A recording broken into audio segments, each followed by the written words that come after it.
Trading आसान है, trading is easy. मैं ऐसा क्यों कह रही हूँ? ये वीडियो एंड होते-होते आपको खुद ही पता चल जाएगा। सबसे पहले एक बात का जवाब दीजिए। ट्रेडिंग में चार्ट होता है, demand and supply, support, resistance या प्राइस एक्शन, ये सारी चीज़ें जितने भी लोग मार्केट में लॉस कर रहे हैं, क्या वो नहीं जानते हैं? क्या एक ट्रेडर को अगर 2 से 3 महीना मार्केट में हो जाता है, तो या 6 महीना हो जाता है, तो इन सब चीज़ों के बारे में, बेसिक के बारे में नहीं जानता है क्या? फिर ऐसी कौन-सी चीज़ है जो उसे सालों तक लॉस करवाती है? ऐसी कौन-सी चीज़ है जो उसका मार्केट में प्रॉफ़िट नहीं बनने दे रही? उन्हीं चीज़ों की बात करेंगे। टेक्निकल्स देखो, टेक्निकल्स के बिना काम नहीं चल सकता। स्ट्रैटेजी के बिना काम नहीं चल सकता। इन चीज़ों को लर्न किए बिना काम नहीं चल सकता। लेकिन सिर्फ़ इन्हें जान के भी मार्केट में काम नहीं चल सकता। ठीक है? इसके अलावा भी बहुत सारी चीज़ें होती हैं जो आपके ट्रेड को कंट्रोल कर रही होती हैं। उन्हें जब तक आप ध्यान नहीं दोगे वो ठीक नहीं होती है। सो दैट्स द थिंग, उन्हीं चीज़ों की बात करेंगे। सो सबसे पहली चीज़ इस लिस्ट में आती है, वो होता है, the first thing is decision making. ठीक है? कौन ट्रेडर किस तरीके से डिसीज़न ले रहा है? सब कुछ जानने के बावजूद भी, जैसे कुछ कमेंट में ऐसे भी देखती हूँ कि लोग कहते हैं कि रूल्स भूल जाते हैं।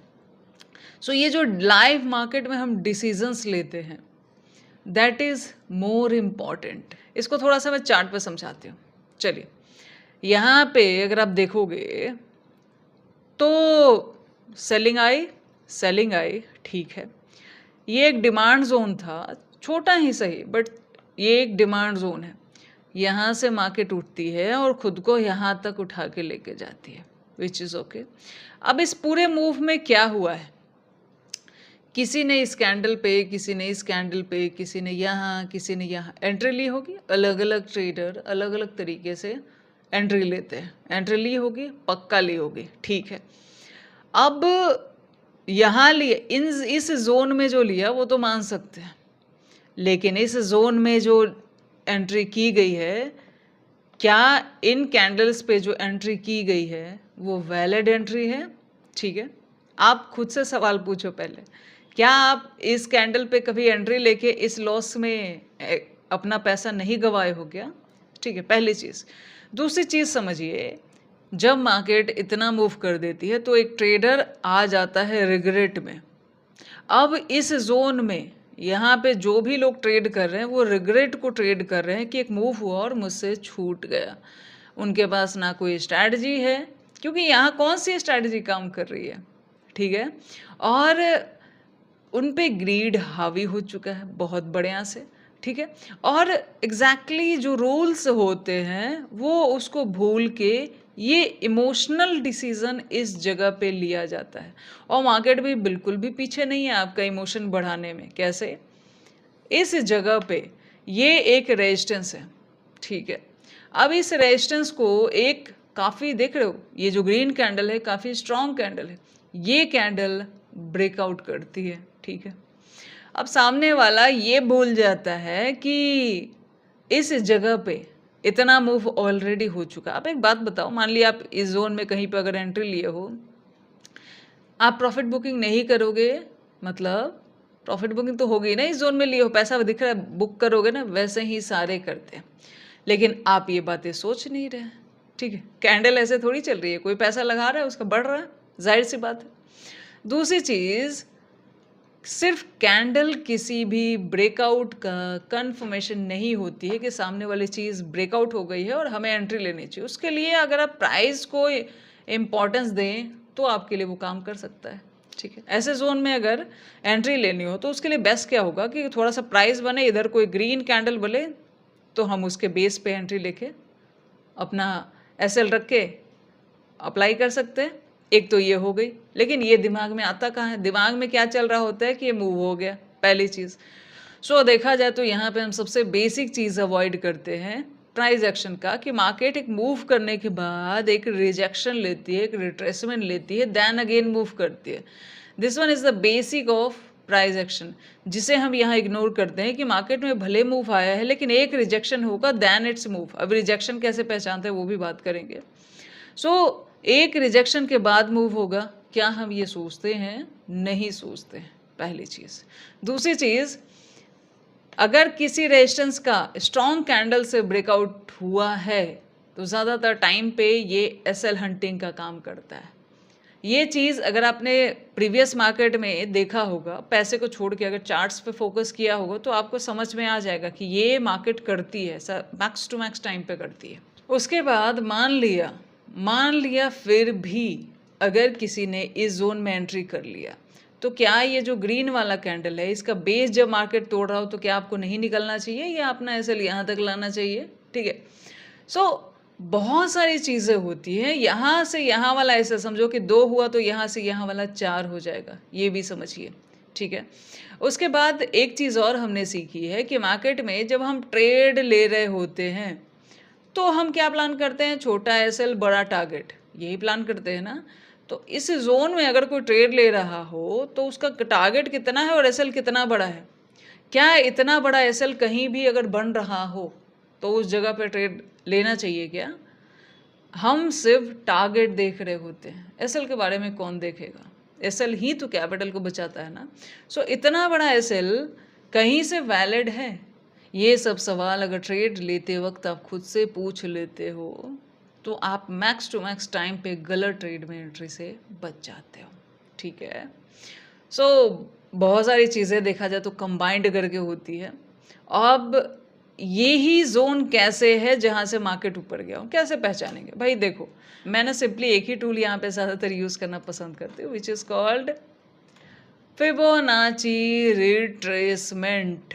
और इस जोन में देखोगे तो 0.5 वाले जोन से मार्केट जो है इधर गया, ये बहुत बढ़िया मूव दिया है।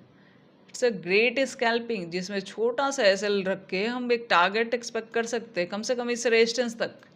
आगे अगर जाता है किसी दिन तो फिर ऊपर प्राइस बनाता है, देन हम होल्ड कर सकते हैं। उसका भी एक तरीका होता है, कुछ रूल्स होता है कि जिस दिन मार्केट अगर लॉन्ग होल्ड कर रहा हो तो उसको कैसे होल्ड करते हैं, उसके बाद फिर कभी करेंगे। फिलहाल यहाँ पे ये समझिए कि अगर एक तो ये है कि यहाँ पे देखिए बहुत सारे रिजेक्शंस हैं, कभी कभी प्राइस जल्दी मूव करता है, फिर भी ये रिजेक्शन क्या शो करता है? हर कैंडल के नीचे देख रहे हो विक बन रही है, क्या शो करता है? कि ये जो सेलर आए हैं ये कहीं ना कहीं इस लेवल को ब्रेक डाउन नहीं कर पा रहे हैं, एंड देन अगर ये नहीं तोड़ पाएंगे तो मार्केट तो ऊपर जाएगी। So that's the thing, many things होती है जिसकी वजह से मार्केट में, अब आप बताओ इस जोन में क्या लॉसेस नहीं हुए होंगे? लोगों के हुए होंगे।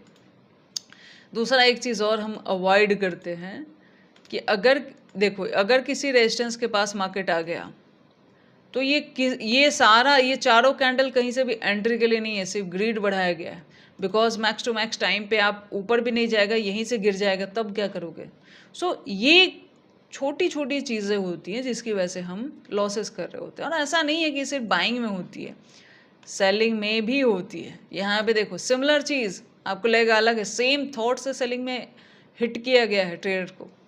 एक सेलिंग कराई गई, ठीक है, उसके बाद एक और डाउन आया गया, अब मार्केट उसके बाद नीचे गई है, लेकिन उससे पहले क्या किया गया है? यहाँ से एक रिजेक्शन लिया गया है।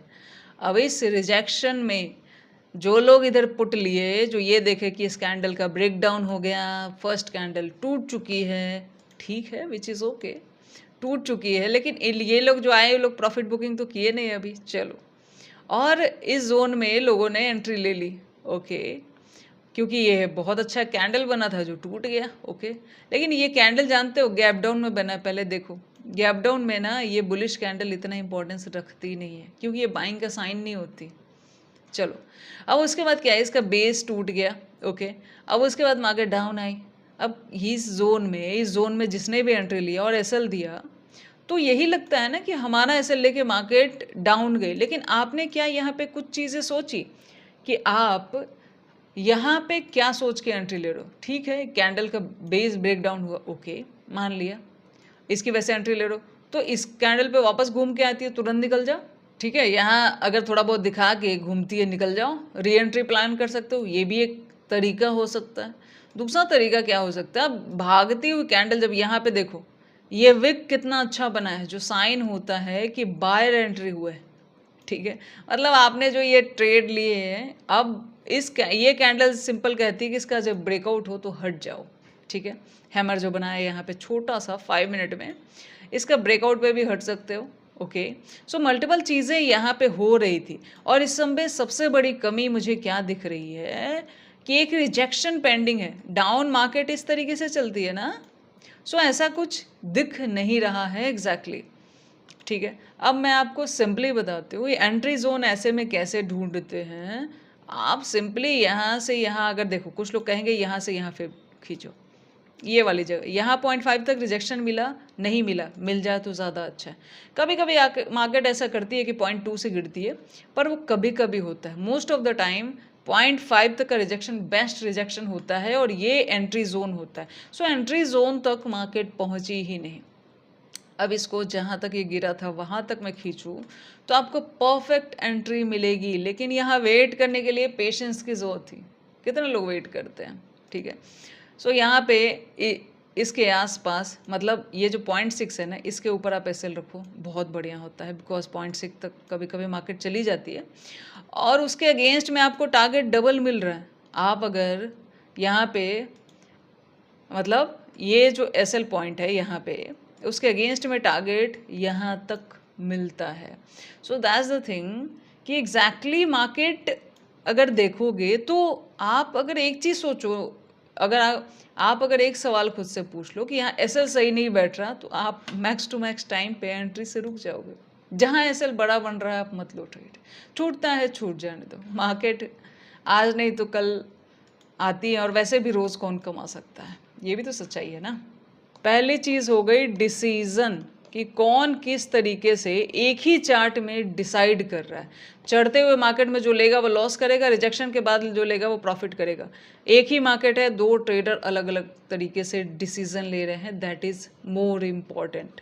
ठीक है, दूसरी चीज़ जो ट्रेडिंग को इजी नहीं रहने देती है वो होता है आपका फियर, डर।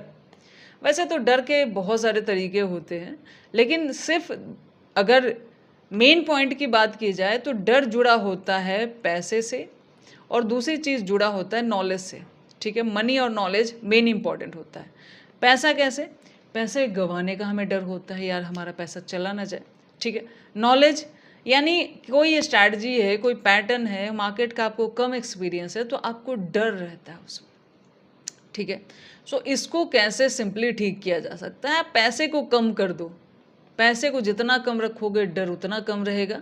ठीक है, देखो इनको ख़त्म नहीं किया जा सकता, कंट्रोल किया जा सकता, उतना कम रहेगा। नॉलेज की बात करें तो भाई नॉलेज तो एक स्ट्रैटेजी, अगर आप मल्टीपल टाइम टेस्ट किए हो तो आपको उस पर कॉन्फिडेंस बढ़ता है, डर कम लगता है। यानी नॉलेज से रिलेटेड जो भी डर होता है उसके लिए सिंपली क्या करना चाहिए, जितनी प्रैक्टिस, जितना चीज़ों को जानेंगे आपको डर कम लगेगा। ठीक है, तीसरी चीज़ क्या होती है? ग्रीड, लालच। ट्रेडिंग को लोग एक गलत तरीके से लेके चलते हैं। ट्रेडिंग देखो एक दिन में अमीर बनने का गेम नहीं है, एक महीना एक वीक में अमीर बनने का गेम नहीं है। इसमें कंसिस्टेंसी इंपॉर्टेंट है। आपको ना लगातार प्रॉफिटेबल रहना चाहिए, चाहे वो थोड़ा हो चाहे ज़्यादा हो। आप एक लिमिट में जो प्रॉफिट निकाल रहे हो उसको कंटिन्यू रखा करो। ठीक है, तो ट्रेडिंग काम करती है। अब ट्रेडिंग में लोग फेल इसलिए हो जाते हैं बिकॉज उनको ना ये ग्रीड जो होता है, उनको लगता है कि यार ये जो ग्रीड है, उनको ये लगता है कि ट्रेडिंग से बहुत ज़्यादा पैसा बनाया जा सकता है। कभी कभी मार्केट ऐसे ग्रीड देती भी है। सो उस कारण से हमारे साथ क्या होता है, ज़्यादा कमाने के चक्कर में भी कई बार हम लॉसेस करते हैं। इस चीज़ में ये भी शामिल होता है कि हम टाइमली प्रॉफिट बुक नहीं करते, क्योंकि हमें लगता है कि पता नहीं मार्केट कहाँ जाएगी। इस चीज़ में ये भी होता है कि हम बहुत ज़्यादा अपना पैसा मार्केट में लगा देते हैं।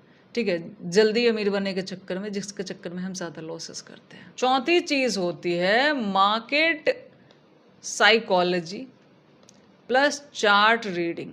चार्ट जितना ज़्यादा पढ़ो, संजीवनी की तरह काम आती है मार्केट में। जितना ज़्यादा आप पढ़ोगे उतना ज़्यादा आपके लिए बेनिफिशियल होता है। चार्ट रीडिंग इतना अच्छा होता है। और मार्केट साइकोलॉजी की अगर मैं बात करूं तो मार्केट साइकोलॉजी मार्केट का लगभग 60% होता है। आप इसे अवॉइड करके नहीं चल सकते हो। ये 60 कभी 80 कोई 90 कहता है, ठीक है, जितना भी हो। अगर 60 भी मान लें तो बहुत ज़्यादा है, 90 माने तो समझो कि सब यही है। सो चार्ट में आप साइकोलॉजी कैसे अटैच कर सकते हो? जब मार्केट को पढ़ते हो, चार्ट को देखते हो, तो सिंपली उसको लाल और हरी कैंडल की तरह मत देखो। ये देखो कि बिग इंस्टीट्यूशन कैसे ट्रैप कर रहा है। हर कैंडल में पैसा लगा है, किसने लगाया? हर कैंडल में पैसा आता भी और जाता भी है, किसका आया किसका गया? चार्ट में ना, चार्ट के पीछे बैठे लोगों को देखना शुरू करो तो आपको ज़्यादा चीज़ें समझ आने लगेंगी, पर इसके लिए चार्ट पढ़ना तो पड़ेगा ना, दैट्स द थिंग, ठीक है। पांचवी चीज़ जो हर वीडियो में ज़्यादातर में मैं आपको अटैच करती हूँ, लाइव मार्केट को देखना सीखो। देखो, मान लिया आप 1-1.5 घंटा 2 घंटा ट्रेड करते हो, आधा घंटा ट्रेड के बिना मार्केट को देखो। किसी एक दिन ऐसा डिसाइड करो जिस दिन आपको ट्रेड नहीं करना, लेकिन आपको मार्केट बैठ के देखना है। कंट्रोल नहीं होता, पैसा निकालो ब्रोकर से, बैठ के देखो कि एग्जैक्टली मार्केट में चल क्या रहा है। बिना पैसा लगाए जब आप मार्केट को देखते हो ना, आपको मार्केट की रियलिटी समझ में आती है। बिकॉज जब आप पैसा लगाते हो ना, आपका सारा ध्यान पैसे पे रहता है, मार्केट पे उतना नहीं रहता। So that's the thing, live market देखना शुरू करो, वो आपके काम आएगा। बाकी आप एक बार करके देखो, बिकॉज मैं बता सकती हूँ, करना तो आप ही को है। सो ये सब चीज़ें जो फॉलो करता है उसके लिए ट्रेडिंग ईजी है, और इसके अगेंस्ट जो बाकी चीज़ें कर रहे हैं, मतलब बिना रूल के बिना डिसिप्लिन के चल रहे हैं, उनके लिए ट्रेडिंग हार्ड है। और देखा जाए तो ज़्यादातर लोग बस 9:15 बजे ओपन होता है और किस्मत लेके मार्केट में चले जाते हैं। किस्मत यहाँ काम नहीं करती, कभी कभी काम करेगी। लक जो है ना, कभी कभी काम करता है, रोज़ काम नहीं करता है। रोज़ आपका नॉलेज, आपकी मेहनत काम करती है। So all the best, thank you.